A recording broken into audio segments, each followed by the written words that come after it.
Muy buenos días, estudiantes, muy buenos días a todos. Vamos a comenzar, como les decía, esta calentita clase de historia porque está bastante helado, yo también tengo mucho frío, así que va a entrar en calor, ¿ok? Vamos a ver una clase llamada la Organización Política Nacional, conocida también como periodo de anarquía o ensayos constitucionales. A medida que vayamos avanzando en esta clase, ustedes van a ir haciendo sus propias conjeturas para ver cuál es el mejor nombre para esta clase. Yo prefiero llamarle Organización Política Nacional. Vamos a ver los objetivos, muchachos, ¿ya? A ver, vamos a ver. Bueno, súper sencillo.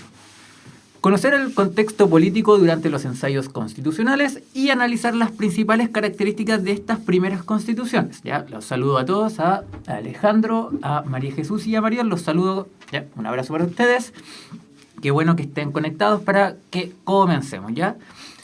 Recuerden, cualquier pregunta, muchachos, no duden en hacerlas. Estoy hablando muy rápido, lo que ustedes quieran. Yo estoy aquí para servirles.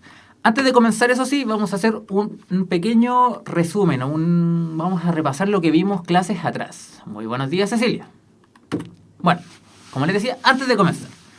En muy pocas palabras, muchachos, quiero que me respondan, ya unas poquitas palabras, ¿cómo era la situación social y económica de Chile una vez terminada la Guerra de Independencia? Recordemos que la semana antepasada revisamos el proceso de independencia, quiénes fueron los personajes que participaron en este proceso, cómo fueron estas etapas. Y cuando terminó esta Guerra de Independencia hubo unas características bastante particulares en el Chile, que una vez terminada la Guerra de Independencia siguió para adelante. Por eso quiero preguntarle a ustedes, en muy pocas palabras, ¿cómo era esta situación social y económica? ¿En qué quedó Chile una vez terminada la Guerra de Independencia? A ver si nos recordamos de algo. Voy a dar unos cuantos segunditos para que continuemos, ¿ya? Para que vayamos conectándonos, vayamos reconectándonos con nuestra historia. Historia del Chile republicano. Aquí comenzamos a hablar acerca de la república, de la cosa pública, el asunto público. Por eso, ¿cómo era la situación social y económica de Chile una vez terminada la Guerra de Independencia? Vamos, muchachos, anímense, anímense. Bueno, resulta que recordemos que una vez terminada esta Guerra de Independencia, la crisis en Chile era absolutamente total. ¿Por qué? En ese entonces, la mayor parte de los ingresos que tenía la colonia, nada. Bueno, vamos a acordarnos de qué se trata. Como les decía, todo lo que era producción, generalmente agropecuaria, agricultura, todo eso estaba en la zona centro-sur de Chile. ¿Ya? La actual zona centro-sur, desde más o menos Santiago hasta Concepción, más o menos, fue todas las batallas que se desencadenaron entre patriotas y realistas. En estas zonas estaban todas las haciendas, todos los campos, todo este tipo de cosas.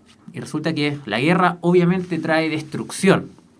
Para entonces, si estamos en guerra y vemos que tenemos un campo aquí que puede servirle a nuestros enemigos, entonces, ¿qué mejor que lo arrasemos? Así ellos no pueden beneficiarse en caso de que tomen las tierras.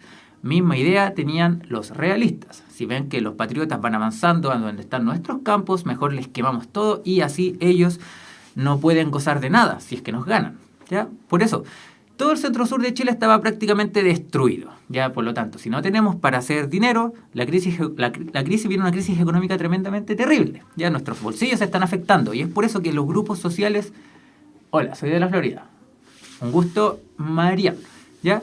Entonces, estaba todo el centro-sur destruido y por lo tanto, si no hay lugares donde trabajar, los campesinos, los peones, soldados de bajo rango también, ven muy afectados sus ingresos debido a esta misma guerra, ¿ya? Bueno, aparte, si no hay mucho que hacer, si los trabajadores no tienen que trabajar, necesitan comer y es por eso que muchas veces aumenta el bandolerismo, aumentaron, no sé, los bandidos, asaltantes, cuatreros. De hecho, es en esta misma etapa que vamos a revisar llamadas los ensayos constitucionales, Organización Política Nacional, que abarcó desde 1923 a 1930, son 7 años solamente, es muy poco, pero en este entonces se dio cuenta bastante cómo estaba delicado la economía nacional, ya no solamente eso, sino que también el ámbito social. Porque, ok, vemos que los campesinos, los peones, los trabajadores tienen muchísimos problemas. Pero ¿qué pasa con la aristocracia? Básicamente ellos no vieron cambiado mucho, o sea, vieron arrasado sus campos y nada más que eso, pero seguían estando a la vanguardia dirigiendo el país o también en los cargos administrativos de importancia. O sea, como bien dice allí, la aristocracia criolla seguía siendo el grupo más influyente, tanto en lo militar, económico y social. O sea, la estructura colonial no cambió en absolutamente nada una vez que terminó la guerra. Los años venideros no cambió absolutamente nada de esta guerra, pero sí ya estaban entrando nuevas ideas a nuestro país, las ideas de la ilustración, como habíamos hablado tiempo atrás, ¿ya? Pero eso en el ámbito global, ya en el ámbito más general, más grande. ¿Y O'Higgins? ¿Qué pasó con O'Higgins? Recuerdo que les había mostrado esta imagen, ya que esta es el último cabildo en el que participó Bernardo O'Higgins. Ya recordemos que él en ese entonces, en 1823, había asumido el cargo de director supremo, algo así como una especie de presidente de la República, ya el cargo mayor al que podía optar el ejecutivo, el poder ejecutivo. Pero en este cuadro, aquí los asistentes están pidiéndole la abdicación a O'Higgins, están pidiendo que se vaya. Por todas las obras que hizo, la parte de abrir el cementerio general, aparte de la escuela militar, todo eso. Recordemos que él hizo bastantes medidas que iban en contra de los intereses de la aristocracia. Por ejemplo, el tema de los mayorazgos, que eran esta herencia prácticamente completa solo al hijo mayor. Y así, por lo tanto, la hacienda no se va repartiendo. Y esto obviamente afectaba los intereses y sentimientos de la aristocracia criolla. Y es por eso entonces que le pedían la abdicación a O'Higgins. En este cuadro entonces él se marcha. En este margen, con estos márgenes entramos a este periodo que vamos a revisar, esta organización política nacional. Ya estos son, como les decía, los antecedentes. Vamos a revisar entonces de qué se trata de aquí hacia 1830. En resumen, Chile se encontraba en una profunda crisis económica producto de la llegada de la guerra y existía una inestabilidad gubernamental que se extendió hasta la llegada de los gobiernos conservadores. ¿Ya? La renuncia de O'Higgins marcó la aparición de dos corrientes políticas diferentes. Aquí, muchachos, con esta frase, esta oración, la renuncia de O'Higgins marcó la aparición de corrientes políticas diferentes. Aquí todavía no hablamos de partidos políticos, hablamos de tendencias más o menos marcadas, pero no hablamos de partidos políticos. ¿Ya? Y estas corrientes eran los conservadores y los liberales. ¿Ya? Vamos a ver de qué se trata o cuáles son las principales características de tanto los conservadores como los liberales. ¿Ok? Sigamos entonces. Bueno, yo les decía que esta etapa de la historia se conoce también como periodo de anarquía, porque pareciera, o la historiografía se ha encargado de juzgar, en que pareciera que en esta etapa no hay un gobierno establecido, o no hay leyes prácticamente, por eso se llama anarquía, un periodo donde no hay una estructura gubernamental. Pero eso no es así. Eso a medida que vayamos avanzando vamos averiguando que eso no es de esa forma. Se le llama también ensayos constitucionales porque en esta misma etapa, en estos 7 años, se intentaron llevar a cabo 3 constituciones. O sea, 3 constituciones en 7 años es bastante tiempo.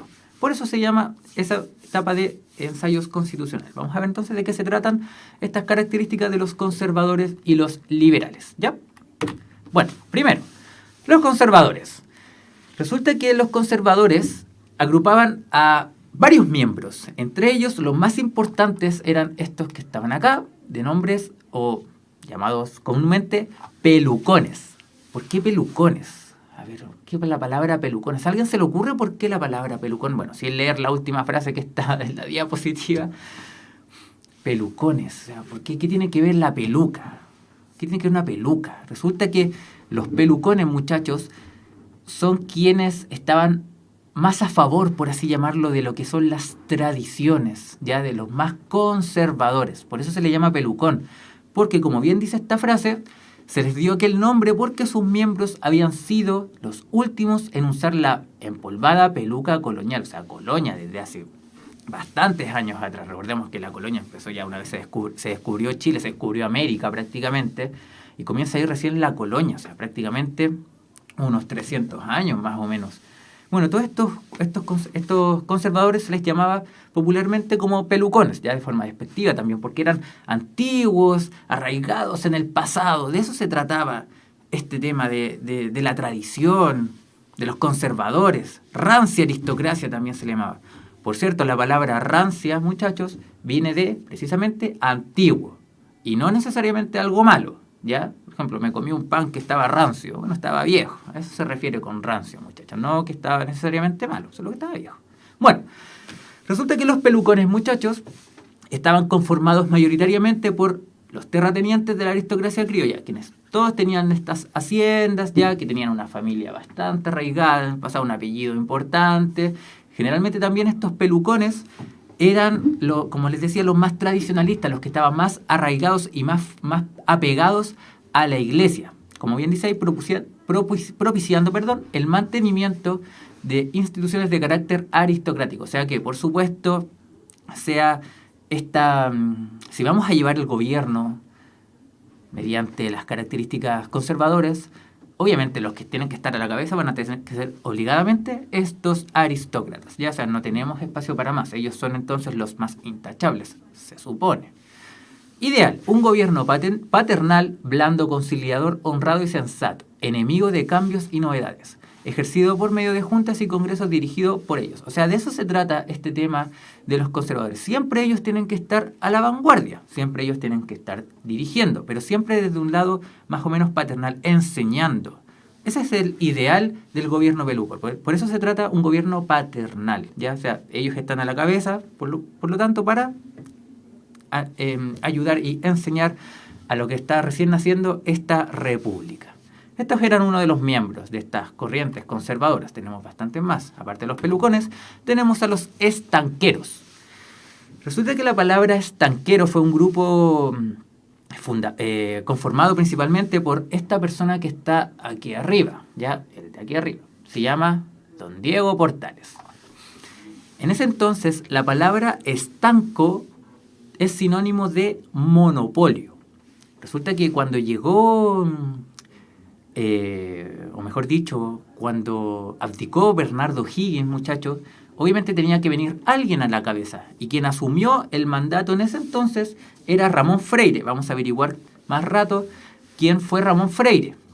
Y se suponía que él, una vez tomado el poder, ya para amortiguar todo el peso de esta crisis económica prácticamente que tenía Chile en ese entonces, va a ser una arriesgada jugada. Resulta que el Estado en ese entonces, en 1823, tenía dentro del propio gobierno, el propio gobierno podía vender, ya, producir también, importar todo lo que se trata de tabaco, naipes y también licores extranjeros, ¿ya? Pero resulta que lo que hace Ramón Freire, por medio de su ministro de Hacienda, es entregar este estanco, entregar este monopolio a una firma, a una empresa, por así llamarlo, a solamente una empresa, y que esta misma empresa se encargue de exportar, de importar, de vender, de producir estos mismos bienes que les acabo de mencionar: el tabaco, los naipes y los licores extranjeros, entre otras cosas. Solo esta empresa podía vender y producir estos bienes, ¿ya? Por lo tanto, por eso se llama monopolio, porque esta empresa tiene el monopolio. Pero resulta que en esta etapa el bandolerismo era tremendo, así que producirlo solamente en una empresa era bastante imposible, por así llamarlo, porque resulta que había bastantes ilegalidades en ese entonces. Piensan que Chile estaba quebrado prácticamente, social y económica, no solamente económicamente, sino que también social. Por lo tanto, claro, no vamos a respetar mucho las leyes. Y claro, se producía ilegalmente el tabaco y se vendía quizás más barato. Por lo tanto, si esta empresa tenía solamente el monopolio y vemos que en otro lado lo están comprando más barato, obviamente nos vamos a intentar comprarlo más barato. Por lo tanto, la firma de Portales se vino abajo. No pudo hacer nada en este momento para intentar repeler este mal que le estaban haciendo a su firma comercial, ¿ya? Y es por eso que él funda esta corriente de estanqueros, ¿ya? Fue un grupo entonces compuesto por comerciantes, defensores de un gobierno fuerte y autoritario, que asegurara el orden necesario para acabar con la inestabilidad política imperante. ¿Ya? O sea, la mayor idea de don Diego Portales siempre fue establecer una economía bastante más fuerte. Y obviamente para tener una economía fuerte se necesita solo una persona que dirija el país, pero de forma autoritaria. Si algo no le gusta, bueno, entonces debes cambiar todo lo que necesita para que se establezca el orden. Eso es lo que se necesitaba en este momento. Fue bastante... fue mirador hacia el futuro. En ese sentido, Diego Portales sabía lo que necesitaba Chile en ese momento. Y por el otro lado también había otro grupo llamado O'Higginistas, quienes era un sector liderado por militares partidarios del gobierno de Bernardo O'Higgins, y que por favor volviera a Chile para que retornara a ser el director supremo. Ya defendían también la idea de un gobierno autoritario y centralizado. Pero obviamente sabemos que una vez que Bernardo O'Higgins se va de Chile, él se va hacia el Perú y allí finaliza entonces toda su carrera militar y política. De allí O'Higgins no vuelve más a Chile. ¿Ya? Bueno, esto es por el lado conservador. Pero ¿qué pasa por la otra vereda? Recordemos que eran dos corrientes, los conservadores y los liberales. Y ahora vamos a ver quiénes eran los liberales. Bueno, tenemos primero a los... se me olvidaba. Resulta que estas personas que están acá es Juan Egaña. Él es Juan Egaña y él es su hijo, Mariano Egaña. Vamos a ver de quién se trata estas personas, por qué las pongo allí. Pero eso lo vemos más adelante también. A ver. Sigamos. Ahí está. Bueno, los liberales eran primero, la corriente más fuerte o el grupo más fuerte eran los pipiolos. No sé si a alguien se le ocurre la palabra pipiolos, no sé si alguien la habrá escuchado. Pipiolo, ¿a qué hace referencia la palabra pipiolo? A ver si alguien sabe a qué hace referencia la palabra pipiolo. ¿O qué se le viene a la cabeza cuando escucha la palabra pipiolo? A ver si alguien sabe, alguien se anima a contestarme. ¿Qué significa pipiolo? ¿O qué se le viene a la cabeza cuando alguien dice pipiolo? Resulta que la palabra pipiolo, muchachos, es una palabra despectiva puesto principalmente por los pelucones para referirse a esos jóvenes exaltados que hablan y hablan y hablan, pero que no tienen mucha experiencia, en este caso, política, ¿ya? Por eso la palabra pipiolo es como pío, ¿cierto? Resulta que, claro, hace referencia a jóvenes que no tienen un mayor control o no tienen mayor conocimiento para lograr tomar las riendas de un país. Pero sí eran bastante idealistas y en ese sentido esos eran los pipiolos. Jóvenes, profesionales, comerciantes, intelectuales de espíritu libre y reformista. Muchos de estos pipiolos eran criollos, sí, eso era cierto, eran criollos, eran aristócratas, pero muchos de ellos también fueron los que viajaron a otros países, en este caso Inglaterra, Estados Unidos, Francia, y vieron de primera mano todo lo que tiene que ver con la ilustración.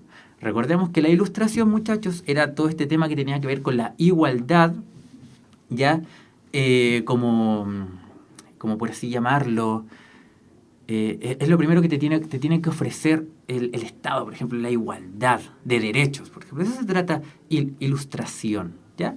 Eran partidarios de la instauración de un régimen en el que se reconociera la igualdad entre las provincias chilenas y se le asignaran mayores facultades al poder legislativo. O sea, quiere decir que el Poder Ejecutivo no tenga tanto poder y que aún así el Congreso esté a la par con el Poder Ejecutivo. Si vamos a tener un director supremo, entonces que el Congreso tenga las mismas facultades o al menos el mismo equilibrio de poderes entre una y la otra. ¿Ya? Eso se refiere con que el Poder Ejecutivo tenga, o sea, el Poder Legislativo tenga mayor facultad. Proclamar libertad de culto, disminuir la influencia de la Iglesia sobre el Estado. Todo lo contrario a lo que hablaban los pelucones, que ellos se sentían bastante más apegados a la Iglesia. En cambio, los liberales, los pipiolos, podían decirse prácticamente que eran enemigos de la Iglesia. Y de hecho, de esta corriente liberal, de estos pipiolos, nace, pero mucho más adelante, todo lo que tiene que ver con el Partido Liberal. Ellos son los precursores del Partido Liberal, uno de los primeros partidos políticos de Chile. Ellos estaban entonces a favor de la República verdadera, libre y democrática, con la consiguiente liberalización de las instituciones sociales en desmedro de la tradición. Bien, eso es en resumen lo que quieren los pipiolos. Finalmente había otro grupo junto con los liberales llamados federalistas, que esta era una facción que defendía la idea de un Estado federal que favoreciera la descentralización política y la autonomía económica de las provincias.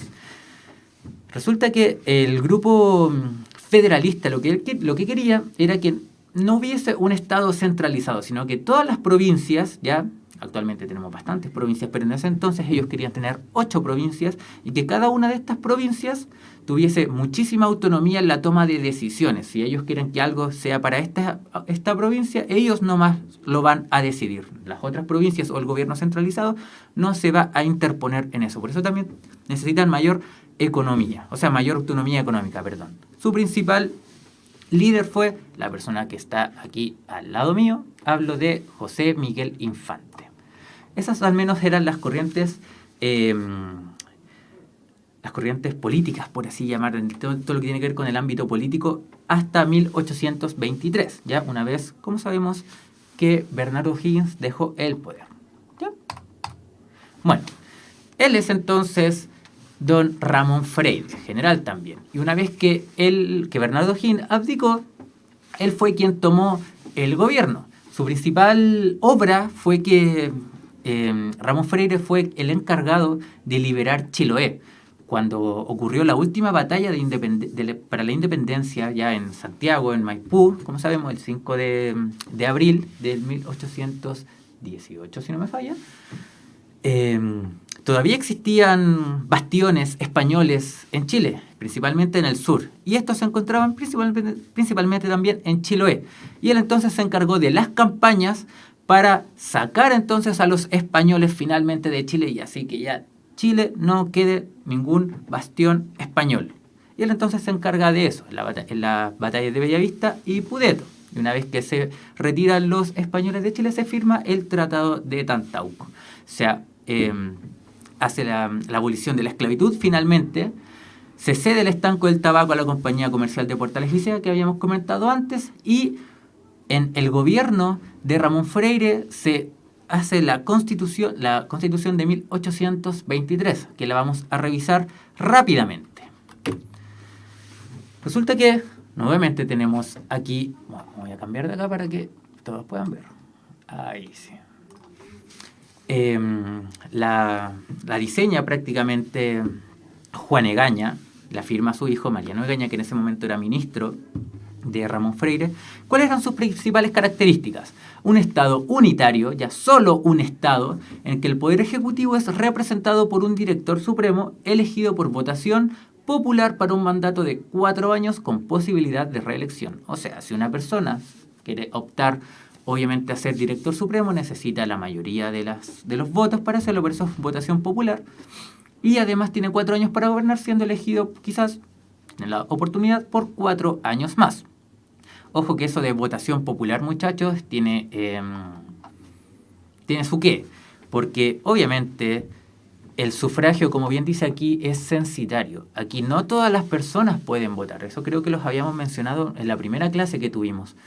El sufragio censitario quiere decir que las personas, en este entonces, 1823, los ciudadanos, por supuesto, eran solamente hombres, tenían que cumplir ciertos requisitos para poder votar. Y estos requisitos debían ser, por ejemplo, una renta adecuada, un sueldo bastante bueno, tenían que estar casados algunos, ya si tenían, 18 años, debían estar casados. Si eran mayores de 21 y no estaban casados, cumplían con el requisito, debían tener alguna casa, debían tener alguna vivienda. ¿Ya? Esos son los requisitos que debían tener, obviamente saber leer y escribir, que aunque parezca increíble, obviamente en ese entonces la educación no era para todos y solamente algunas personas podían saber leer y escribir. ¿Ya? El poder legislativo, era bicameral, por lo tanto había una Cámara del Senado y una Cámara de Diputados. La religión católica como oficial del Estado y obligatoria para los ciudadanos. O sea, tú debes profesar el cristianismo, obligadamente debes ser cristiano y debes estar bautizado como cristiano. O sea, era obligatoria. Actualmente el Estado es laico. Y finalmente la creación de un registro público en el que se consignan los actos contrarios a la moral realizados por los ciudadanos. A la moral. Es por esa palabra moral que esta Constitución se le llama, o que mejor dicho, la posteridad, la ha encargado de designar como Constitución moralista de 1823, porque esta Constitución tenía un código moral, ya, que se debía cumplir. Quiere decir que esta Constitución prácticamente, invadía la privacidad de los ciudadanos y le ejercía presión para que ellos se bien portaran, se bien comportaran. O sea, este código moral establecía los deberes del ciudadano en cualquier época de su edad y en todos los estados de la vida social. O sea, los aristócratas debían cumplir con sus deberes, los campesinos debían cumplir con sus deberes, todos debían ser buenos ciudadanos, ¿ya? Formándole hábitos, ejercicios, deberes, instrucciones públicas, ritualidades y placeres que transformen las leyes y las costumbres en virtudes cívicas y morales. Por eso se le llama moralista, porque trata de interceder en la moral del ciudadano, ¿ya? Pero en ese entonces, muchachos, el principal problema que tenía la ciudadanía o el país completo en general era que prácticamente no habían leyes. O sea, había mucho bandidaje, había muchos robos. Por lo tanto, esta Constitución no tuvo asidero en la realidad, no pudo ser llevada a la realidad por todos los problemas que les mencioné al comienzo de esta clase, ¿ya? Por lo tanto, una vez que esta Constitución se firmó, estuvo ¿cuánto? Menos de un año quizás en funcionamiento, porque se dieron cuenta que no va a funcionar. De hecho, eso fue lo que ocurrió.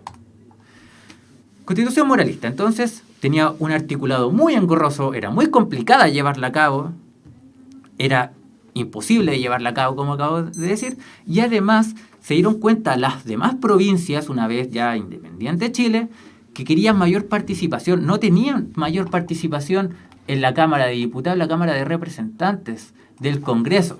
Y es por eso que piden mayor participación. Y una vez que Freire se da cuenta de que, porque cuando Freire se va a Chiloé, encarga al Congreso Constituyente, que crean esta Constitución. Y él cuando vuelve se da cuenta que no sirve. Por lo tanto, el Congreso no está sirviendo. Él entonces disuelve el Congreso y finalmente Ramón Freire abdica también, ¿ya? Y entonces se llama nuevamente a un Congreso Constituyente, se rearma nuevamente un Congreso Constituyente y ahora sí las provincias tienen mayor participación.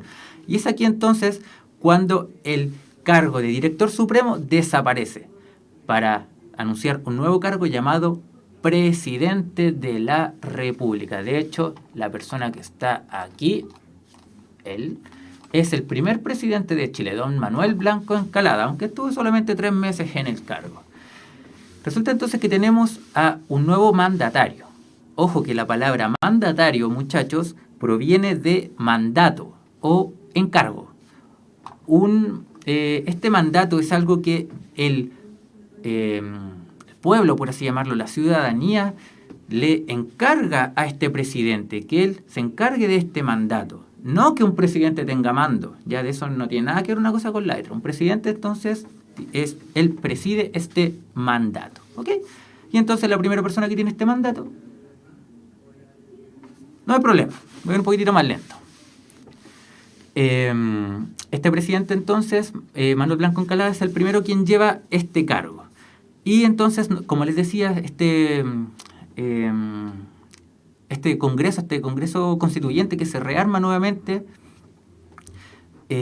imparte estas nuevas leyes federales, ¿ya? Los federalistas en ese entonces tienen mayoría y anuncian estas nuevas leyes federales de 1826, las cuales eran un Estado federal compuesto por 8 provincias autónomas, o sea, que tengan mayor autonomía en la toma de decisiones y mayor autonomía económica. Esto también es importante. Si no tienes prácticamente dinero, no puedes llevar a cabo algunas leyes, por ejemplo, pavimentar, o obras sociales, o educar a las personas. Necesitas recursos para eso. Por eso necesitamos mayor autonomía económica y obviamente mayor decisión. O sea, nosotros vamos a decidir por nosotros mismos. De eso se trata este Estado federal. El Poder Ejecutivo, entonces, ahora ya no es del Director Supremo, sino que ahora es del Presidente de la República, que también va a ser elegido mediante sufragio censitario, mediante entonces este voto restringido, en que solo algunos ciudadanos o solo los ciudadanos pueden votar, quienes entonces cumplan con todos los requisitos. Poder legislativo, ya a cargo de un Congreso compuesto por representantes de las provincias. Y estos representantes van a ser elegidos en asambleas en cada una de las provincias. En cada una de estas 8 provincias ellos van a elegir a sus representantes y estos representantes van a estar en el Congreso Nacional. Cada provincia entonces cuenta con una asamblea de diputados y un gobernador elegido mediante votación popular, y además el mismo Estado o los mismos ciudadanos van a ser los encargados de elegir a los curas párrocos. O sea, ahora ya nos estamos metiendo en asuntos eclesiásticos. De eso se trata entonces las principales leyes federales. Y ojo, que son leyes federales y no constitución federal, porque al final de cuentas, este Congreso se disolvió y nunca pudo redactar una constitución federalista, a pesar de ser bastante vanguardista para la época. Pero resulta que esta no pudo ser llevada a cabo por varias razones también. Principalmente porque no había experiencia política para las provincias. O sea, bien, tenemos 8 provincias bastante autónomas, bastante prácticamente independientes entre unas de otras, pero no hay experiencia política. Y por si fuera poco, recordemos que si uno para llevar a cabo todas las decisiones políticas necesitamos recursos, pero en ese entonces el país estaba quebrado económicamente, por lo tanto no tenemos recursos. Hay graves problemas financieros en el Estado completo, por lo tanto no pudo ser llevadas a cabo estas leyes federales. Tenía que decirles algo, se me olvidó. Bueno, entonces, una vez que se dieron cuenta de que las leyes federales o el sistema federalista no va a funcionar, Blanco Encalada renuncia y asume el general liberal Francisco Antonio Pinto, quien es la persona que está al costado derecho superior de la pantalla. El Francisco Antonio Pinto, también presidente de la República. Nuevamente se rearma un nuevo Congreso Constituyente, donde en este Congreso los liberales alcanzaron la mayoría. Por fin los liberales tienen la oportunidad de llevar a cabo todas sus medidas como ellos quieran. Ya tienen entonces el poder para llevar a cabo una nueva constitución. Y crean una nueva constitución llamada la Liberal de 1828. Sus principales características, muchachos, eran nuevamente un Estado unitario, solo un Estado, y el poder ejecutivo pasa a ser nuevamente del presidente. De aquí hacia adelante vamos a tener presidentes entonces. Nuestro gobernante es un presidente de la República, del asunto público. Pero ¿quién hace una nueva institución? Que aparte del presidente va a ser el vicepresidente, elegido en forma indirecta. ¿Por qué? Porque es el Congreso quien va a designar al vicepresidente. Por un plazo entonces, el presidente entonces va a ser elegido durante 5 años y sin posibilidad de reelección. O sea, si tiene 5 años, solo eso, y va a pasar nuevamente una nueva persona a ser el próximo presidente. ¿Ya? El poder legislativo está expresado mediante un Congreso bicameral, diputados y senadores, y el poder judicial a cargo de la Corte Suprema. Entonces, de aquí en adelante tenemos la separación de los 3 poderes del Estado: el Ejecutivo, Presidente de la República; el Legislativo, Congreso Nacional; y el Judicial a cargo de la Corte Suprema. ¿Ya? Y de hecho, estas constituciones se han encargado de las 3, desde la primera, la de 1823, la moralista, se encargan principalmente de que la soberanía, en su primer artículo, ellos dicen que la soberanía reside en la nación, o sea, la soberanía reside en las personas, ¿ya? Y ellas son las encargadas de elegir a sus representantes.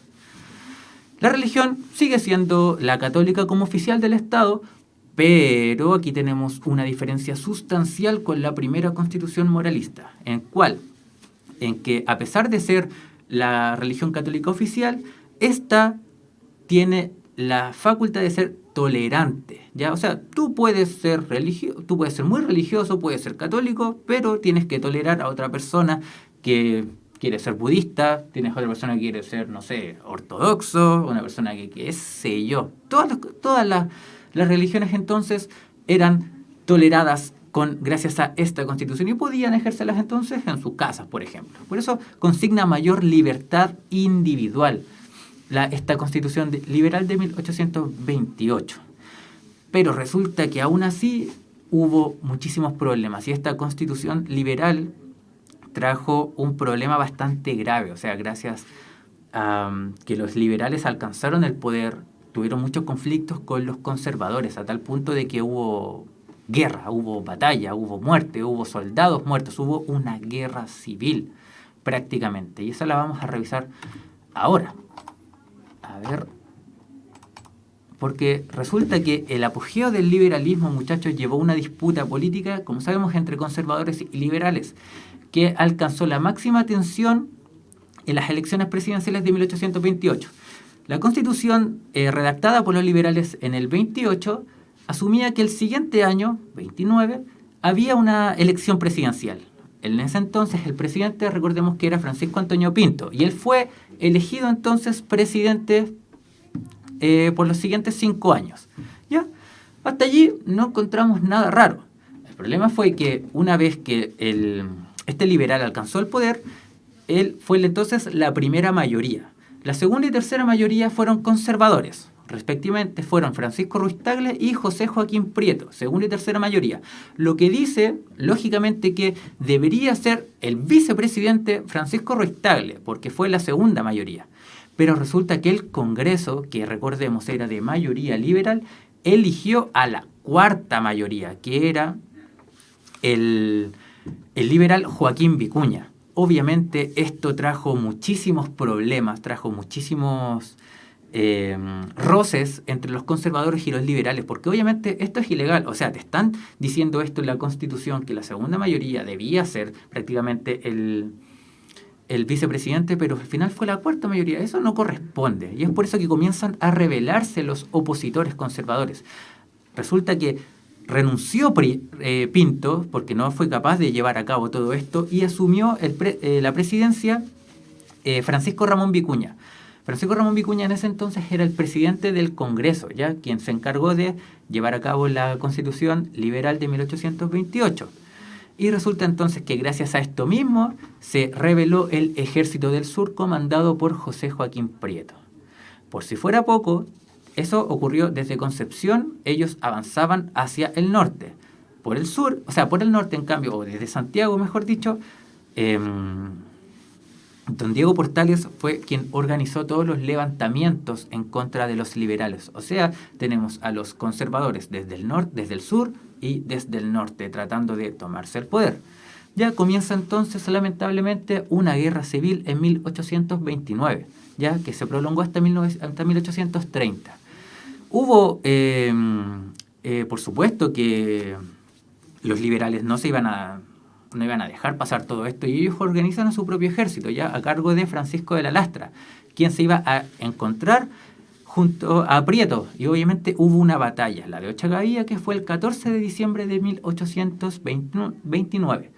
En esta batalla, muchachos, no hubo un vencedor, ya, y para tratar de conciliar las decisiones, o para tratar de conciliar las posiciones, se nombró a Ramón Freire para que él asumiera entonces el cargo del gobierno, el cargo de presidente, y además que él fuera el general único de todas las tropas. Pero Diego Portales no estaba de acuerdo sobre esto, y es por eso que intentó, mejor dicho, someter a Freire. Por lo tanto, nos damos cuenta que Freire, que alguna vez fue conservador, está prácticamente siendo atacado por sus propios amigos conservadores, y es por eso que él toma partido desde ahora en adelante por los liberales. Y ahora tenemos entonces a los liberales, o sea, a los conservadores, mejor dicho, liderados generalmente o militarmente por José Joaquín Prieto, y a los liberales a cargo de Ramón Freire. Hubo una batalla entonces, la batalla del Ircay, la del 16 de abril de 1830, donde las tropas conservadoras finalmente derrotaron a las tropas liberales. Y entonces, de ahora en adelante, desde 1830 hasta 1861, prácticamente, quien asumió el gobierno fueron los conservadores. A este se le llama también, desde esta etapa hacia adelante, se le llama República Conservadora o época portaliana. Resulta que, a pesar de todo lo que habían hecho los liberales, muchachos, finalmente se quedaron sin el poder. Los conservadores volvieron al poder. Pero esto no fue un sinónimo de orgullo, porque recordemos que los liberales llegaron al poder por la vía legal y los conservadores llegaron nuevamente al poder, pero gracias a las armas. O sea, salimos de todas las guerras con los españoles, con el Imperio Español, para nuevamente seguir peleando, pero ahora entre nosotros. Por supuesto que esto no es sinónimo de orgullo. Pero al parecer la historia hay que jugarla por su contexto, y en ese entonces se necesitaban personas bastante fuertes para llevar a cabo todas las medidas que los gobiernos o que Chile entonces necesitaba. Y una vez que los conservadores llegaron al poder, quien maquinó todo esto al final fue don Diego Portales, y fue él quien comenzó en 1833 la llamada época portaliana. Pero eso lo vamos a revisar la siguiente clase. Entonces, para cerrar esta clase, quiero hacerles 3 preguntas, a ver si entendimos algo de lo que hablamos hoy. ¿Por qué se le llama Constitución moralista a la de 1823, muchachos? ¿Por qué se le llama moralista a la Constitución de 1823? A ver, muchachos. La Constitución de 1823, ¿por qué se le llama moralista? No, muchachos.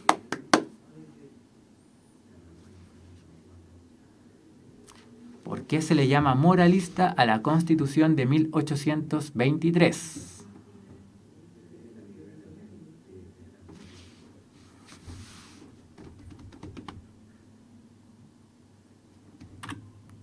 Porque intentó pretender reglamentar y valorar, porque querían comportarse el mandato. No tanto, pero por ahí va, que fueran bien portados.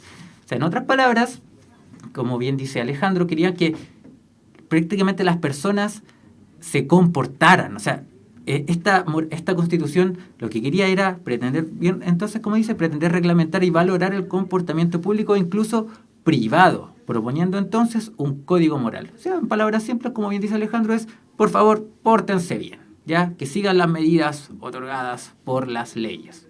¿Ya? Eso es prácticamente por qué se le llama moralista a esta Constitución. ¿Cuál es la característica principal de las leyes federales de 1826? ¿Cuál es la característica principal de las leyes federales de 1826? A ver.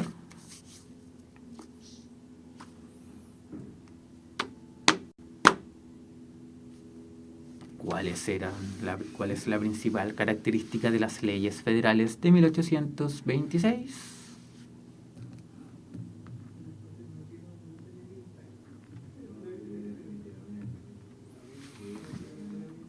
A ver, muchachos.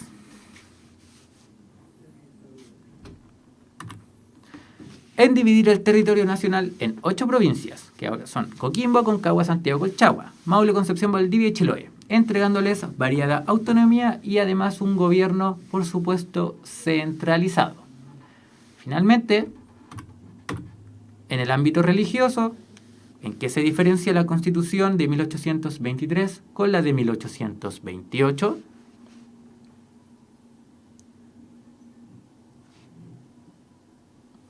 ¿En qué se diferencia la Constitución de 1823 con la de 1828 en el ámbito religioso, muchachos?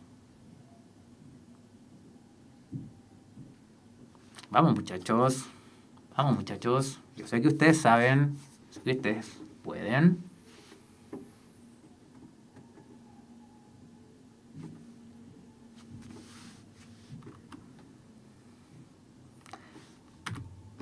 En que la Constitución de 1823 asumía la religión católica como oficial del Estado y obligatoria.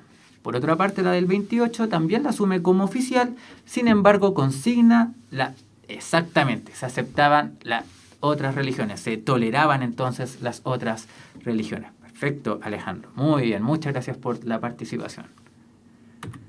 Entonces, es importante describir que esta etapa de la historia llamada aprendizaje, más tolerancia, habíamos tolerancia, exactamente.